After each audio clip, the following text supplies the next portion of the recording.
بسم اللہ الرحمن الرحیم۔ اسلامک انفارمیشن چینل کے سب بہن بھائیوں کو السلام علیکم ورحمۃ اللہ وبرکاتہ۔ آج کی ویڈیو میں ہم قرآن پاک کی ایک بہت ہی زیادہ مشہور دعا کے بارے میں بات کرنے جا رہے ہیں۔ تقریباً ہم سب کو یہ دعا زبانی یاد ہوگی، لیکن اس دعا کے یاد ہونے کے باوجود ہم میں سے اکثر یہ نہیں جانتے کہ یہ قرآن پاک میں کس جگہ موجود ہے۔ عام طور پر ہمیں نماز کے آخر میں درود ابراہیمی کے بعد پڑھنے کے لیے بچپن میں ہی یہ دعا یاد کروائی جاتی ہے۔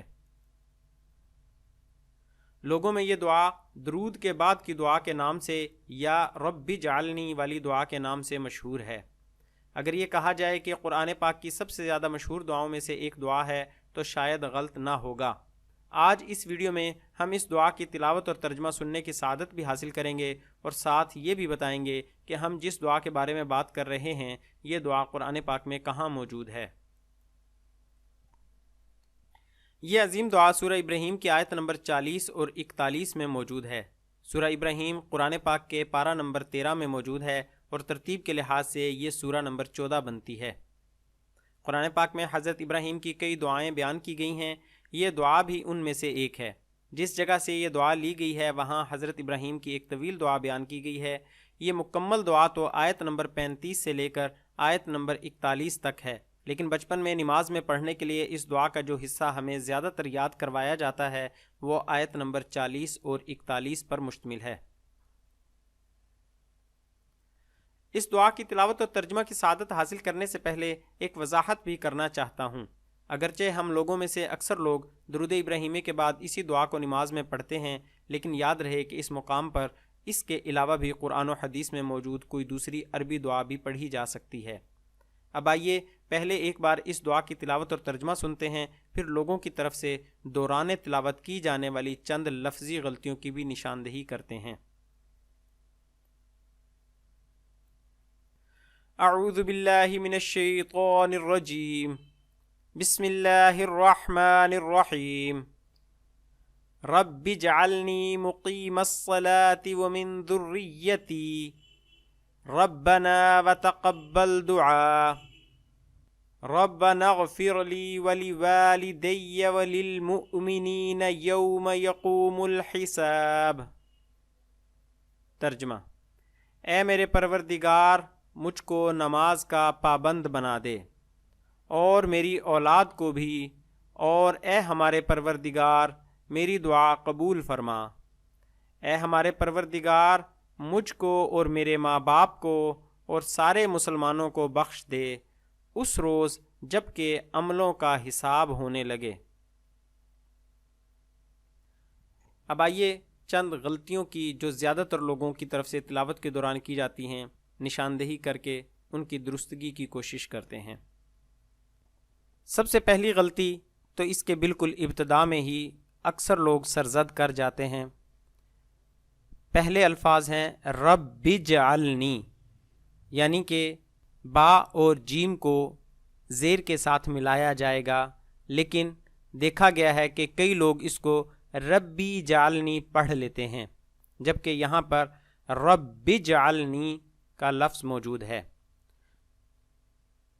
دوسری غلطی یہ ہے کہ کئی بار لوگ اس میں مقیم الصلاۃ ادا کرتے ہیں، جبکہ یہاں پر میم زبر کے ساتھ ادا کیا جائے گا، مقیم الصلاۃ۔ ومن ذریتی ربنا وتقبل دعا ربنا اغفر لی ولیوالدی۔ یہاں بھی کئی بار ایک غلطی کی جاتی ہے، کئی لوگ اس کو ولیوالدی پڑھ لیتے ہیں، جبکہ یہاں پر ولیوالدی ادا کیا جائے گا۔ اس کے بعد کئی لوگ تلاوت کے دوران وللمؤمنین کی بجائے والمؤمنین پڑھ جاتے ہیں۔ یہاں پر بھی خیال رکھیں وللمؤمنین پڑھا جائے گا۔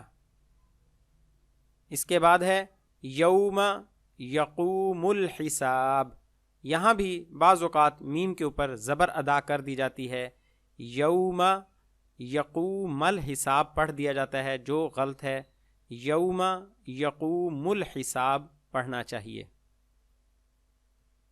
اب آئیے اس دعا کو یاد کرنے کے لیے چند بار دہرا لیتے ہیں۔ اعوذ باللہ من الشیطان الرجیم، بسم اللہ الرحمن الرحیم، رب اجعلنی مقیم الصلاة ومن ذریتی ربنا وتقبل دعاء، ربنا اغفر لی ولوالدی وللمؤمنین یوم یقوم الحساب، رب اجعلنی مقیم الصلاة ومن ذریتی ربنا وتقبل دعاء، ربنا اغفر لی ولوالدی وللمؤمنین یوم یقوم الحساب، رب اجعلنی مقیم الصلاة ومن ذریتی ربنا وتقبل دعاء، ربنا اغفر لی ولوالدی وللمؤمنین یوم یقوم الحساب، رب اجعلنی مقیم الصلاة ومن ذریتی ربنا وتقبل دعاء، ربنا اغفر لی ولوالدی وللمؤمنین یوم یقوم الحساب، رب اجعلنی مقیم الصلاة ومن ذریتی ربنا وتقبل دعاء، ربنا اغفر لی ولوالدی وللمؤمنین یوم یقوم الحساب۔ ترجمہ: اے میرے پروردگار، مجھ کو نماز کا پابند بنا دے اور میری اولاد کو بھی، اور ہمارے پروردگار میری دعا قبول فرما۔ اے ہمارے پروردگار، مجھ کو اور میرے ماں باپ کو اور سارے مسلمانوں کو بخش دے اس روز جب کہ عملوں کا حساب ہونے لگے۔ آمین ثم آمین۔ مزید اسلامی معلومات کے لیے ہمارے چینل کو سبسکرائب کریں اور ہماری ویڈیوز کو لائک اور شیئر ضرور کریں۔ شکریہ، جزاک اللہ خیرہ۔